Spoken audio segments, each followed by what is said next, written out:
Hola a todos, muy buen día, espero que se encuentren muy bien. En esta sesión vamos a estudiar el tema de potenciales retardados. Empecemos.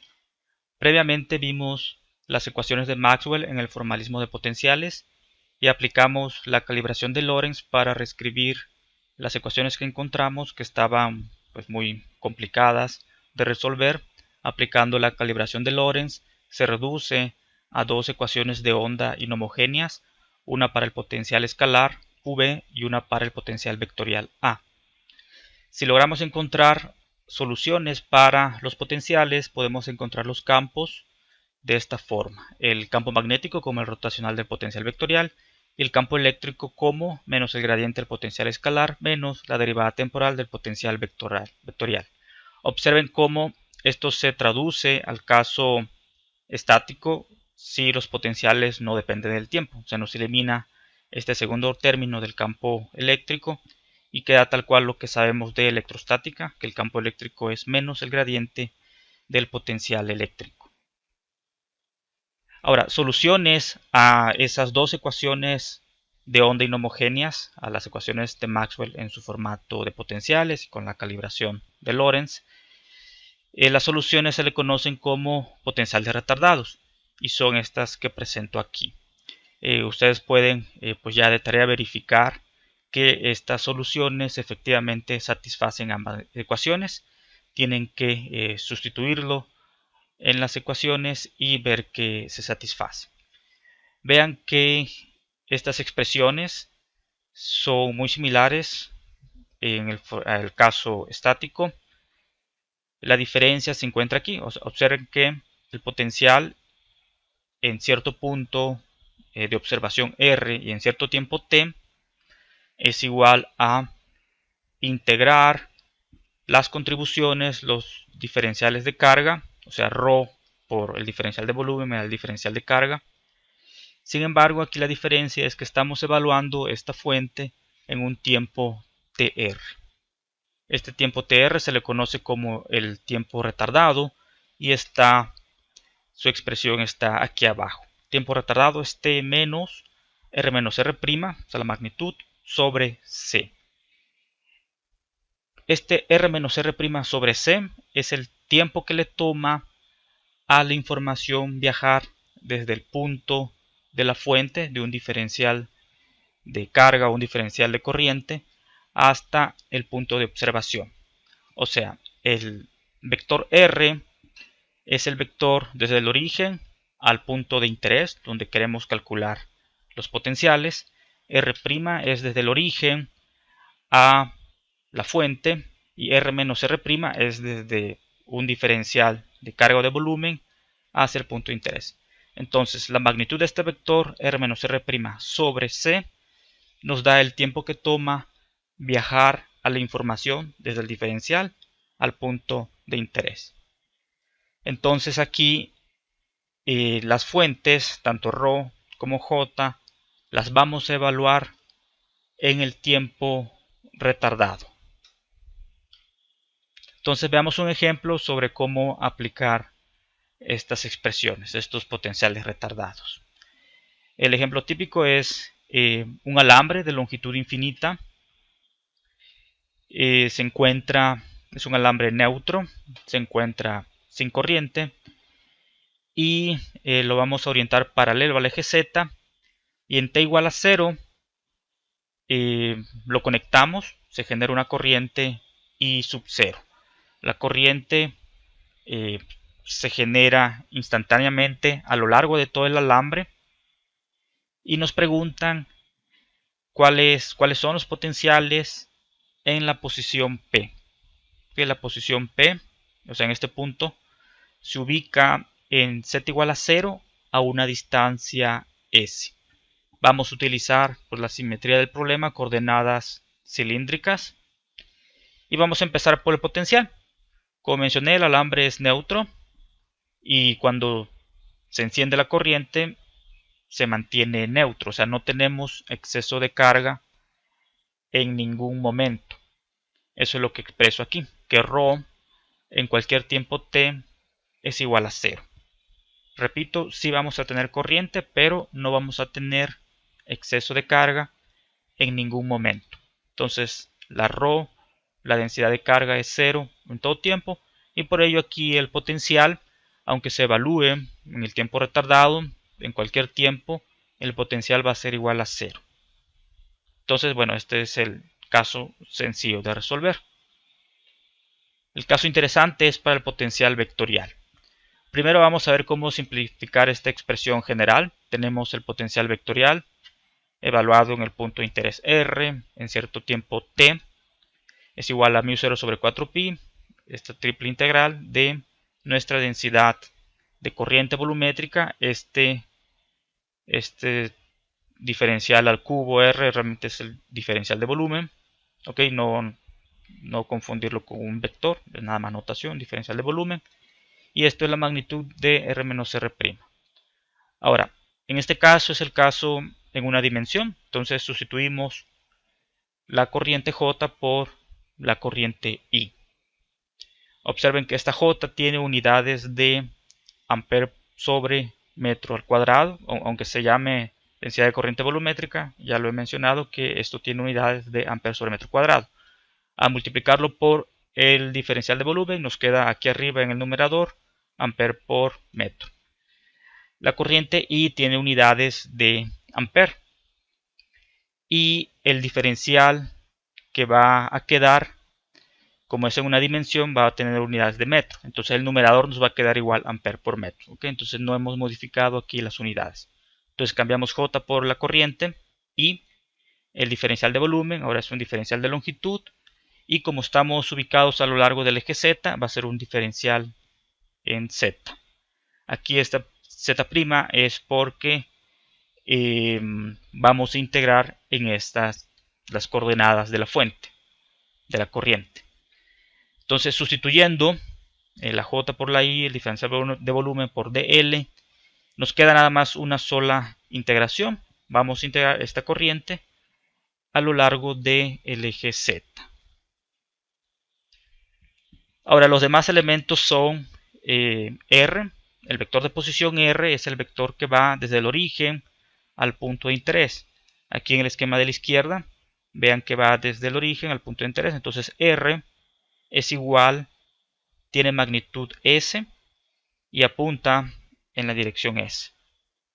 R' va desde el origen a cualquier diferencial de corriente o diferencial de longitud. Aquí estoy representando un diferencial por este rectángulo aquí. Y todos los diferenciales se ubican en el eje Z. Entonces la magnitud de R' es Z' y apunta en la dirección Z. Esta Z' puede ser también negativa. Entonces por ello también es válido para diferenciales que se ubican en la parte negativa. Y la magnitud de R menos R' es la magnitud de esta hipotenusa, o sea, del vector que va desde el diferencial al punto de interés. Pueden utilizar Pitágoras y ver que esto es raíz de S cuadrada más Z' al cuadrado. Ahora, el tiempo retardado, por su definición, es T menos el tiempo que le toma a la información viajar del diferencial al punto de interés. Entonces es T menos esta magnitud de R menos R' sobre C. Y sustituimos y nos queda T menos la raíz de S cuadrada más Z' al cuadrado sobre C. Ahora la parte importante es cómo aplicar, cómo evaluar esta corriente. Vamos a empezar aquí de la parte izquierda. Disculpen aquí la cantidad de ecuaciones. Nos ubicamos aquí en la parte izquierda. Lo que nos dice el problema es lo siguiente. En t igual a 0 se conecta el alambre y aparece una corriente I0. O sea, es la misma corriente en todo el alambre y se mantiene ya constante a partir de t igual a 0. Entonces eso matemáticamente lo expresamos de esta manera. La corriente, en cualquier punto R' y en un cierto tiempo t, se comporta de esta manera. Si t es negativo, o sea es menor a 0, dicho valor de corriente es 0. Si t es mayor o igual a 0, el valor de corriente es I0. Vean que aquí esto es constante, o sea espacialmente constante, no depende de la posición. y como bueno, aquí la corriente es un vector, apunta en la dirección z. Ahora, la expresión para el potencial vectorial se evalúa no en t, sino en el tiempo retardado. Entonces aquí lo que se hace es tal cual evaluar esta función de la corriente en el tiempo retardado. Es lo que hago aquí abajo. Sustituyo nada más t por t sub r, el tiempo retardado. Y lo mismo, si el tiempo retardado es negativo, la corriente me da 0. Si el tiempo retardado es mayor o igual a 0, la corriente me da esta constante I sub 0. El tiempo retardado aquí lo vuelvo a colocar. Lo sustituyo en esta expresión. Vámonos ahora aquí arriba a la derecha. Aquí he sustituido el valor del tiempo retardado. Vean aquí la diferencia. Aquí arriba a la izquierda, o sea, cuando nada más se evalúa en el tiempo t, la corriente, su valor no depende de las coordenadas espaciales, nada más depende del tiempo. Cuando lo evaluamos en el tiempo retardado, como el tiempo retardado depende de las coordenadas espaciales, ahora la función de la corriente también depende de las coordenadas espaciales. O sea, depende del punto de observación y depende de el diferencial de corriente que estemos considerando, que se ubica en un z'. Ahora, esto lo voy a reescribir aquí abajo, o sea, estas desigualdades, simplemente pasando a la derecha pues toda esta raíz y pasando a la izquierda multiplicando el c, me queda t por c menor a la raíz de s cuadrado más z' al cuadrado, y abajo aquí t por c mayor o igual a pues bueno, esta hipotenusa. Ahora, esto cómo lo podemos visualizar físicamente, y quiero pues bueno, tratar de explicar esas expresiones. Vean lo siguiente, aquí estoy dibujando nuevamente el alambre. Estoy dibujando dos diferenciales de corriente, o sea, estos rectángulos pequeños, y estos círculos rojos representan la propagación de la información. O sea, en t igual a 0, este cambio en la corriente, o sea, de pasar de corriente 0 a un valor constante, cada diferencial va a emitir ese cambio de corriente, y la emisión de propagación, o sea, de esta información, lo pueden imaginar como una onda esférica centrada en cada diferencial y que se propaga de forma esférica a la velocidad de la luz. Aquí estoy considerando nada más dos diferenciales, pero por supuesto pues, a lo largo de todo el alambre pues, cada diferencial está emitiendo ese cambio de información.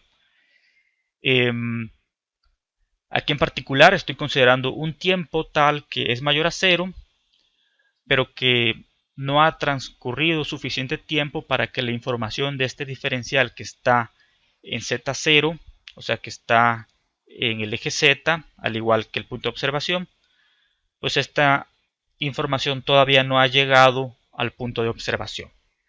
Entonces t por c es la distancia que se ha propagado la información, distancia radial, o sea desde este diferencial hasta cualquier punto en dirección radial, cualquier punto de este, digamos, frente de onda, eso es igual a t por c. Y esa distancia es menor a s. Como lo podemos ver aquí, pues no ha llegado al punto de observación. Y por supuesto, como en t igual a 0, pues, se prende el alambre, pues al mismo tiempo todos los diferenciales empiezan a emitir.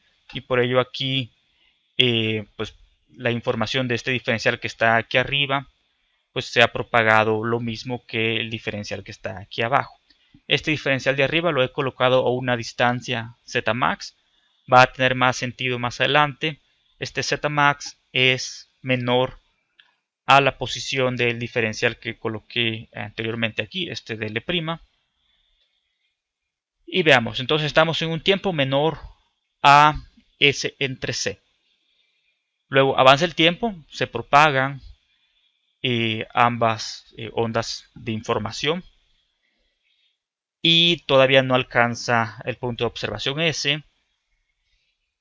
Sigue avanzando el tiempo y aquí ya he colocado cuando justo la información del diferencial que está aquí en el origen de nuestro sistema de coordenadas alcanza el punto de observación.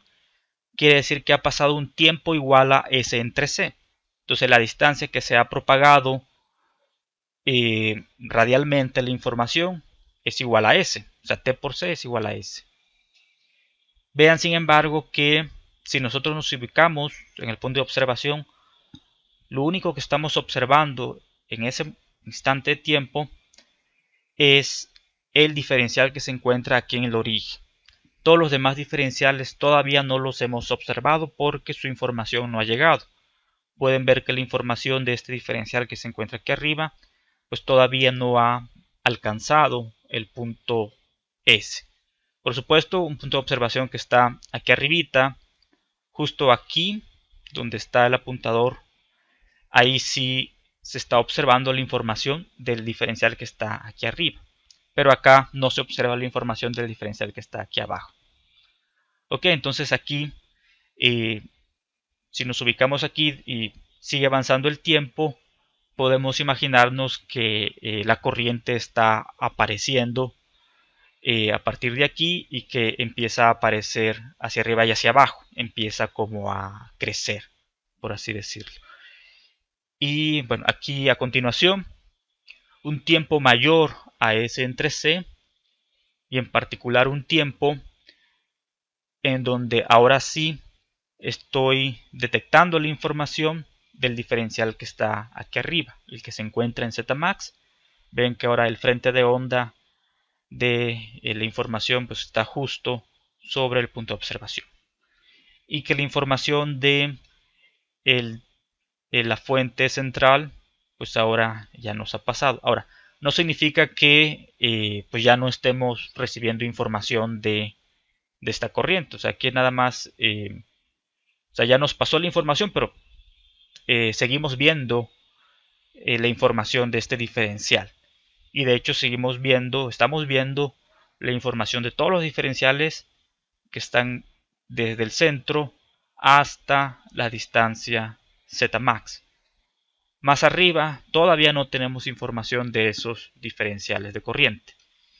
Y por la simetría pues pueden inferir que igual hacia abajo, hacia una distancia Zmax, pero hacia abajo, pues toda esta información ya nos llegó y la seguimos observando porque se mantiene encendida la corriente.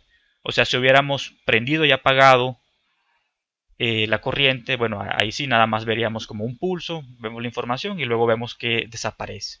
Aquí lo que estamos viendo es que se está como creciendo la corriente, creciendo el alambre.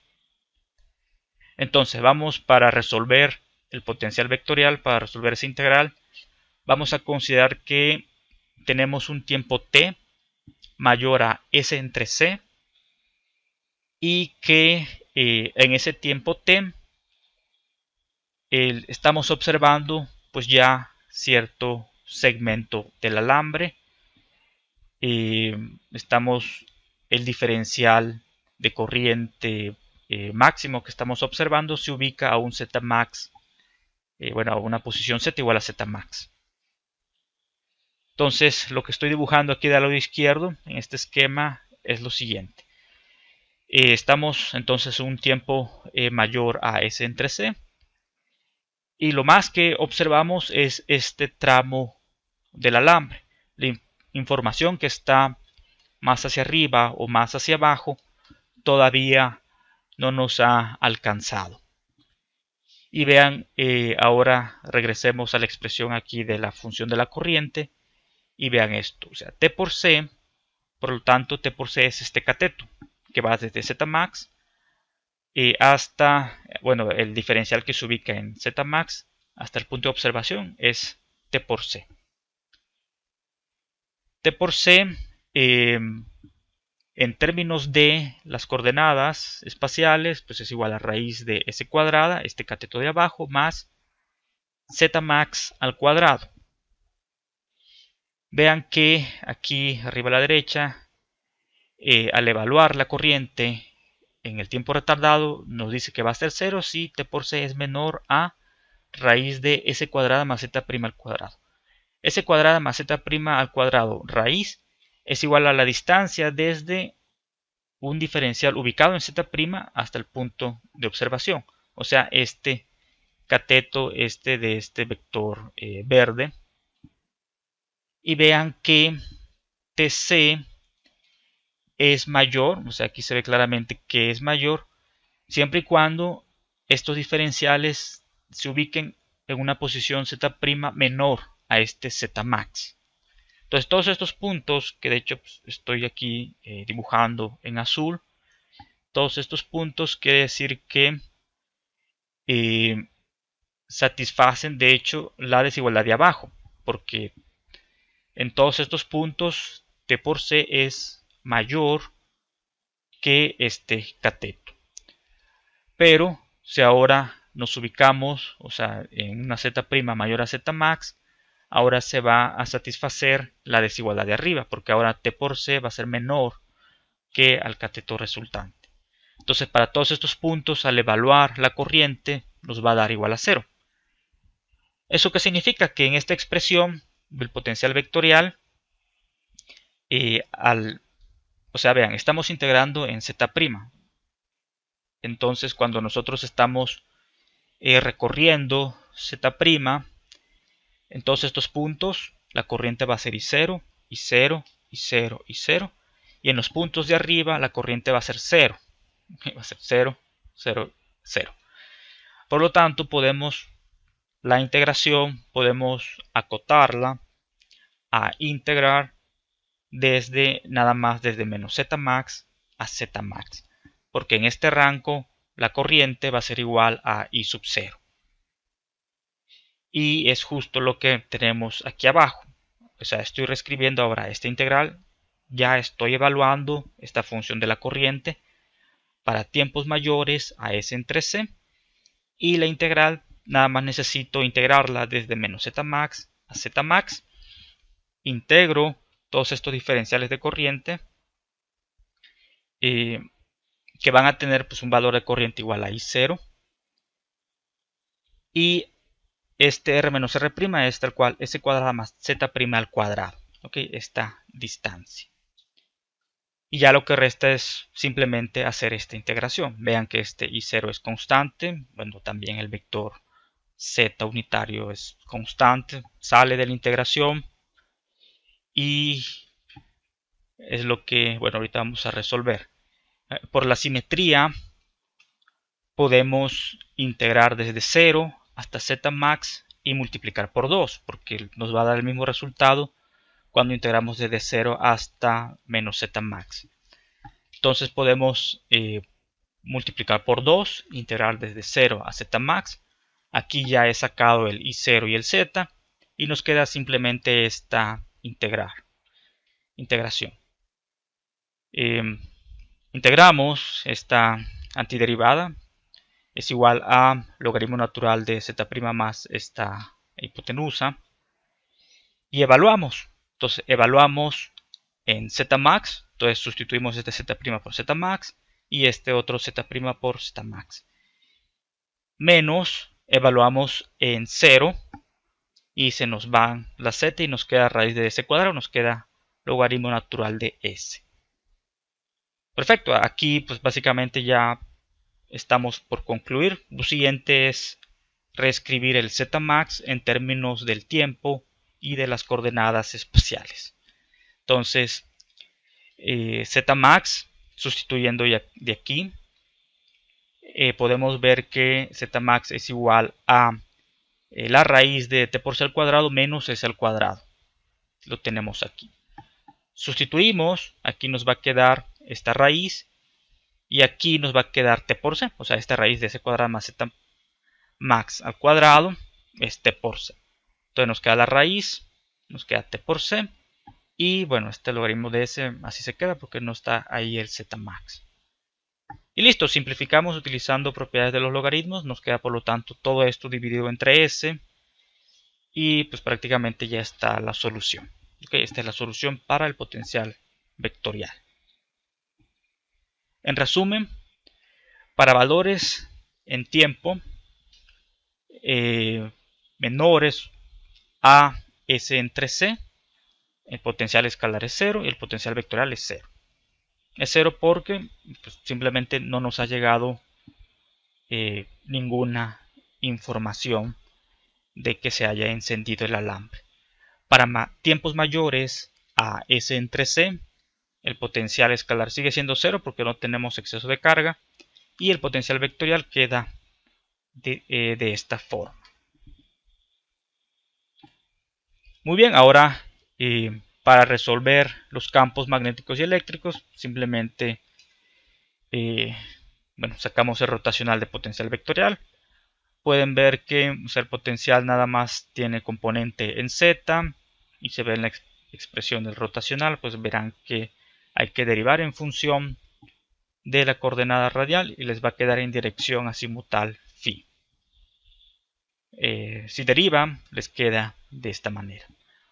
Para el caso eléctrico, el potencial escalar es 0, simplemente hay que derivar en función del tiempo y les queda de esta manera. Esto es para el caso para tiempos mayores a S entre C. ¿Okay? Y en el límite, cuando el tiempo es muy grande, cuando el tiempo es muy grande, prácticamente estamos viendo el alambre de longitud infinita con corriente constante. Sigue aumentando el tiempo, ya mucho tiempo, aunque siga viéndose más grande el alambre, digamos que pues ya se sigue viendo prácticamente sin alteración, por lo cual podemos esperar que para tiempos muy grandes estas soluciones tienen que resultar las soluciones del caso electrostático y magnetostático. Y veamos si es cierto. En tiempo muy grande, para el campo magnético, vemos que tenemos el tiempo arriba y abajo. Este T por C, si la T es muy grande, le va a ganar a la S, entonces nos va a quedar T por C al cuadrado raíz. Se nos va el cuadrado con la raíz y nos queda T por C. Arriba también tenemos T por C, entonces todo esto nos queda, tiende a 1. Y nos va a quedar por lo tanto el campo magnético como μ0I sobre 2π, que es tal cual lo que sabemos de un alambre de longitud infinita con corriente constante utilizando ley de Ampère. μ0I sobre 2π. Y para el caso eléctrico hacemos lo mismo, solo que vemos que en el numerador no tenemos dependencia temporal, por lo tanto este 1 entre esta raíz t, mientras siga creciendo nos va a quedar 1 entre infinito, esto va a tender a 0, que es justo lo que esperamos, porque como no tenemos exceso de carga, no tenemos campo eléctrico. Esto es lo interesante, que pues en el caso dinámico, aunque no haya exceso de carga, sí tenemos campo eléctrico, y solamente por esta variación en el tiempo del potencial vectorial.